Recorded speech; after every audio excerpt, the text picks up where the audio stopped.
એકદમ ક્રિસ્પી કુરકરી અને ક્રન્ચી એવી બજાર કરતાં સસ્તી અને એકદમ સરસ ટેસ્ટી એવી આપણે બટાકાની ચિપ્સ બનાવીશું. તમે પેકેટમાં તો જોતા હશો કે 10 રૂપિયાની કેટલી આવે છે, તો મેં અહીંયા 10 રૂપિયાના જ બટાકા લીધા છે, 400 ગ્રામ જેટલા. તો આ રીતે આપણે લાલ બટાકા લીધા છે. તો આ બટાકાને મેં સારી રીતે ધોઈ લીધા છે. ત્યાર પછી આપણે એની છાલ ઉતારી લઈશું. તો ફ્રેન્ડ્સ, તમે જો બજારમાંથી લાવો છો એ એકદમ કયા તેલમાં તળેલી હોય આપણને કંઈ જ ખબર ના હોય, પણ તમે જો ઘરે આવી રીતે શુદ્ધ તેલમાં તળીને બનાવશો ને તો એકદમ સરસ બજાર જેવી જ બને છે. તો અહીંયા આપણે બધા જ બટાકાની છાલ ઉતારી લીધી છે અને તેને પાણીમાં રાખીશું.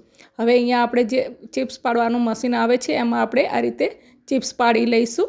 તો મેં અહીંયા થોડી જાળીવાળી પાડી છે, જે અંકલ ચિપ્સ આવે છે એના જેવી આપણને લાગે થોડી. તો શું બાળકોને પણ એવું લાગે કે બજારમાંથી લાવ્યા છે. તો હવે અહીંયા એકદમ સરસ ઠંડા પાણીમાં આપણે 5 મિનિટ માટે આ વેફરને આપણે પલાળી રાખીશું. તો હવે આ ચિપ્સને આપણે એક કોટનના કપડા ઉપર સૂકવી દેવાની છે કે જેથી બધું પાણી સુકાઈ જાય. તો લગભગ તરત જ 2 મિનિટ થાય એટલે તરત જ આપણે એને આ રીતે પાણીથી બધું લૂછી લઈશું કિચન ટોવેલથી.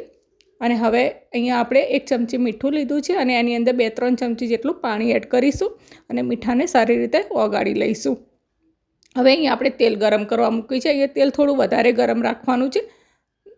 હવે જેવું તેલ ગરમ થાય ત્યારે આપણે બધી ચિપ્સ એની અંદર એડ કરી દઈશું અને થોડુંક 1 ચમચી જેટલું આપણે મીઠાવાળું પાણી એડ કરીશું.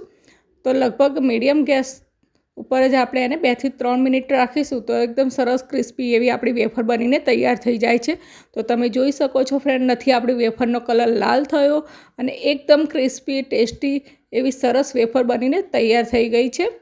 તો તમે એક તોડીને બતાવું, જુઓ, સરસ એકદમ ક્રન્ચી અવાજ આવે છે. તો ફ્રેન્ડ, જરૂર ટ્રાય કરજો. મળીશું એક નવા વિડીયો સાથે. બાય.